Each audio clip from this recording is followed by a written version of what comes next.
በሙስና ወንጀል የተጠረጠሩ 34 ከፍተኛ የመንግስት የሥራ ኃላፊዎች ባለሀብቶችና ደላሎች በቁጥጥር ስር ዋሉ።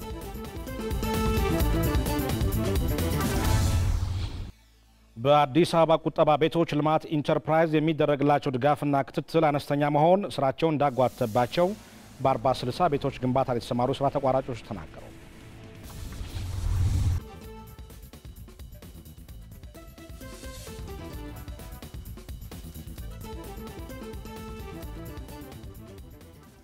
ጤና ይስጥልን ተመልካቾቻችን፣ ከኢትዮጵያ ብሮድካስቲንግ ኮርፖሬሽን የሰዓቱን ዜና ነው። መሰለ ገብሮት ነኝ። አይነ ስውራን የሚያጋጥሟቸውን ችግሮች ለመፍታት መንግስት በልዩ ትኩረት አስፈላጊውን ድጋፍ እንደሚያደርግ ጠቅላይ ሚኒስትር ኃይለማርያም ደሳለኝ ተናገሩ። ጠቅላይ ሚኒስትር ኃይለማርያም ደሳለኝ ከኢትዮጵያ አይነ ስውራን ብሔራዊ ማህበር ከፍተኛ አመራሮች ጋር በጽህፈት ቤታቸው ተወያይተዋል። የማህበሩ ስራ አስኪያጅ አቶ ሱልጣን ኢስሙ እንዳሉት ማህበሩ የአይነ ስውራን መብት ለማስከበር የተቋቋመ ማህበር መሆኑን ጠቅሰው የበጀት ችግር እንዳለባቸው ተናግረዋል። ከዚህም በተጨማሪ አይነ ስውራን በባንክ አገልግሎት ዙሪያ ገንዘብ ለመቀበልና ለመላክ ተያያዥ ወይም ዋስ እየተጠየቁ የተቀላጠፈ አገልግሎት ማግኘት እንዳልቻሉ በውይይቱ ተነስተዋል።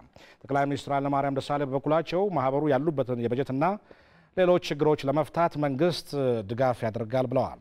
አይነ ስውራን ከባንክ አገልግሎት ጋር ተያይዞ የሚደርስባቸውን እንግልት ለማስቀረት ከባንክ አመራሮች ጋር በመነጋገር የሌሎች ሀገራትን ልምድ ተሞክሮ በመውሰድ በአጭር ጊዜ ውስጥ ችግሩ ይፈታልም ብለዋል ጠቅላይ ሚኒስትር ኃይለማርያም ደሳለኝ። አይነ ስውራን ህገ መንግስቱ ያስቀመጠላቸው መብቶች ተፈጻሚ እንዲሆኑም ከፌዴራል እስከ ክልል መመሪያ እንደሚሰጥ ጠቅላይ ሚኒስትር ኃይለማርያም ደሳለኝ መናገራቸውን ሪፖርተራችን ይመራደብ ዘግቧል።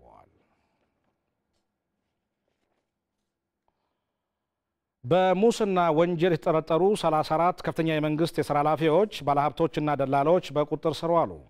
መንግስት በቀጣይነትም በሚያከናውናቸው የምርምርና የቁጥጥር ስራ ህዝቡ መረጃ በመስጠትና በማጋለጥ ትብብሩን እንዲቀጥል ጥሪ ቀርበዋል። በጉዳዩ ላይ የመንግስት ኮሚኒኬሽን ጉዳዮች ጽህፈት ቤት መግለጫ ሰጥቷል። ሪፖርተራችን አበበ ባዩ ተከታትሎታል። መንግስት እያካሄደ ባለው የጥልቅ ተሃድሶ ሂደት ውስጥ ለልማት የተመደበውን በጀት በህገወጥ መልኩ በመጠቀም እምነት በማጉደል በስልጣን በመባለግና በሌሎች መንገዶች የሚከናወኑ የሙስና ተግባራትና ፈጻሚዎችን ለይቶ እርምጃ በመውሰድ ላይ ይገኛል። ለዚህ ተግባር ይረዳ ዘንድም በፌዴራል አቃቤ ህግና በፌዴራል ፖሊስ በኩል አዲስ አደረጃጀት በመፍጠር ስልጣናቸውን በመጠቀም የህዝብን ሀብት ያለአግባብ የተጠቀሙ የሥራ ኃላፊዎች ከባለስልጣናት ጋር በመደራደር በሙስና ወንጀል የተሳተፉ ባለሀብቶች እንዲሁም ደላሎች ላይ ምርመራ ሲደረግ ቆይቷል።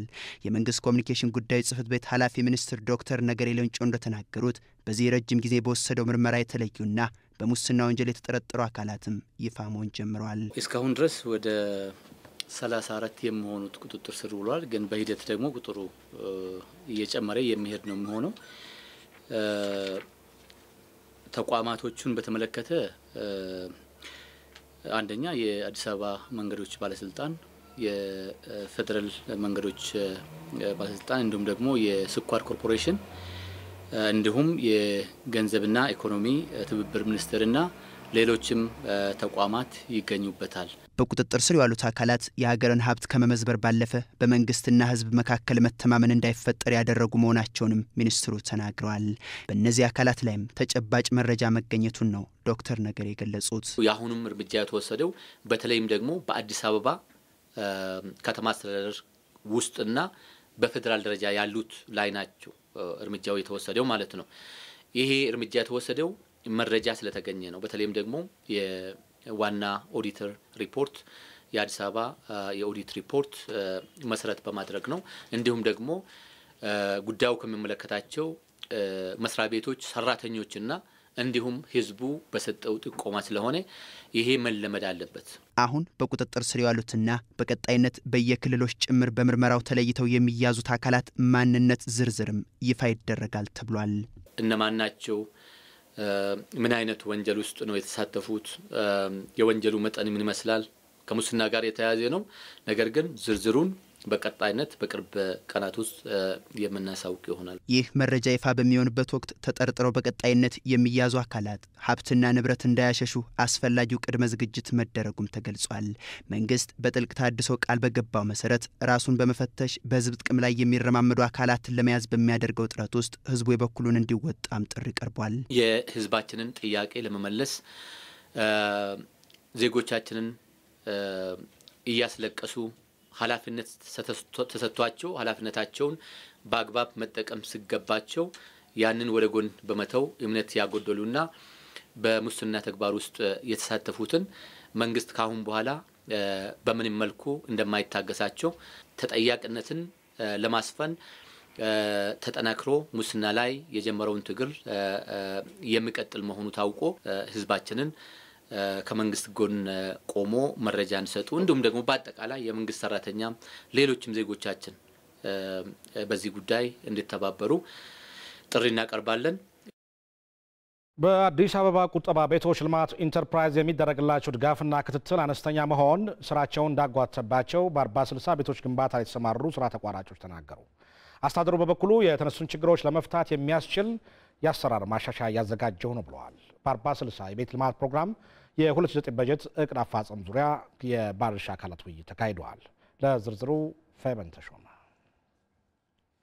በአዲስ አበባ ከተማ በ2005 ዓ.ም በተጀመረውና የ39000 ቤቶች ግንባታን በ2 ዓመት ጊዜ ውስጥ ለማጠናቀቅ እቅድ ተይዞለት በነበረው የ40/60 የቤት ልማት መርሃ ግብር ከ4 ዓመታት ቆይታ በኋላም ከ1000 ያነሱ ቤቶችን ብቻ ነው ለባለዕድለኞች ማስተላለፍ የተቻለው። የግንባታው መጓተትና በዚህ ወር መጀመሪያ የተላለፉት ቤቶች ላይ ባለ 1 መኝታ ክፍሎች አለመካተታቸው፣ ነገር ግን በምዝገባ ወቅት ያልነበረው የባለ 4 መኝታ ቤቶች መገንባት በብዙዎች ዘንድ ቅሬታን ፈጥሯል። የአዲስ አበባ ከተማ ቁጠባ ቤቶች ልማት ኢንተርፕራይዝ በ40/60 ቤቶች ልማት መርሃ ግብር የ2009 በጀት ዓመት እቅድ አፈጻጸም ዙሪያ ከባለድርሻ አካላት ጋር ባካሄደው ውይይትም በዚህ ግንባታ ላይ ከሚሳተፉ 160 ተቋራጮች መካከል 33ቱ እጅግ ዝቅተኛ አፈጻጸም የታየባቸው መሆኑን ጠቅሷል። የስራ ተቋራጮቹ በበኩላቸው በኢንተርፕራይዙ የሚደረግላቸው ድጋፍና ክትትል አነስተኛ መሆን፣ የመሰረተ ልማት አቅርቦት ችግር ለስራችን መጓተት ምክንያት ሆኗል ይላሉ። አከለ ውሳኔ አይሰጥም። የማስረከባችን ጊዜ ቀርቧል። አሁን 2010 ማስረከብ እንዳለብን እየተነገረ ነው። ስለዚህ የተቀናጀ ስራ አንሰራ ማለት ማዕከሉ ያለውን ወደ ታች ወርዶ ችግሩን አይረዳም። ውሳኔ አይሰጥም። አሁን ደጋግሜ የማጠነጥነው ውሳኔ ባለመስጠት ተጠራቅሞ ችግሩ ወደ ኮንትራክተሩ ይመጣል። የኮንትራክተሩ አቅም ማነስና ያፈጻጸም ድክመት የሀገር ችግር ነው የሚሆነው። ይሄ እናንተ ከደገፋችሁን እኛ ማንሰራበት ምክንያት የለም። የአማካሪ ድርጅቶች አቅም ማነስና የፋይናንስ እጥረትም ተቋራጮቹ ካነሷቸው ችግሮች መካከል ናቸው። የኢንተርፕራይዙ የቦርድ ሰብሳቢና የአዲስ አበባ ከተማ ምክትል ከንቲባ አቶ አባተ ስጦታው አሁን የፋይናንስ ችግሩ ተፈቷል፣ በፕሮግራሙ ላይም የግንባታ ማጠናቀቂያ ጊዜ ገደቡን ጨምሮ ሌሎች አሰራር ማሻሻያዎችን እያዘጋጀን ነው ብለዋል። ከመነሻው እነዚህ ሁሉ ነባራዊ ሁኔታውን ያላገናዘቡ ናቸው። በእኛ እምነት መታየት አለበት ነው። አንድ G+12 ህንፃ በየትኛውም ቢሆን በ18 ወር የሚያልቅ አይደለም አሁን በተጨባጭ። ስለዚህ እሱም ጨምሮ አጠቃላይ ፕሮግራሞችን ሪቫይዝ እያደረግናቸው ነው። አሰራሮቻችንን በሙሉ የግንባታ ጊዜውን የኮንትራክት ስርዓታችንን ሪቫይዝ የምናደርግበት ሁኔታ ስላለ ይሄም ጭምር ጊዜውም ጭምር የሚስተካከልበት ሁኔታ ይኖራል። አቶ አባተ ከሁለታ ውጭ የተገነቡት ባለ 4 መኝታ ቤቶች በግንባታ ላይ ባሉት ቀሪ 38000 ቤቶች ላይ አይካተቱም። የተደረገውን የዲዛይን ማሻሻያም ስህተት መሆኑን የከተማ አስተዳደሩ ያምናል ብለዋል። ስህተቶች ተከስተዋል። እነዚህ ስህተቶች ዋናው ነገር ታርመዋል። ይሄን ተገቢውን ትምህርት ወስደን አሁን ለቀሪዎቹ 38000 ቤቶች ላይ በሚሰሩት ላይ ተገቢው ማስተካከያ ተደርጓል።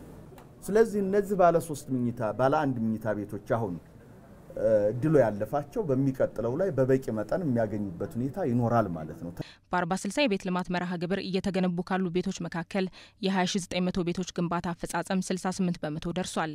የእነዚህን ቤቶች ግንባታም በቀጣዩ ዓመት ለማጠናቀቅ እየሰራ እንደሆነ የከተማ አስተዳደሩ ገልጿል።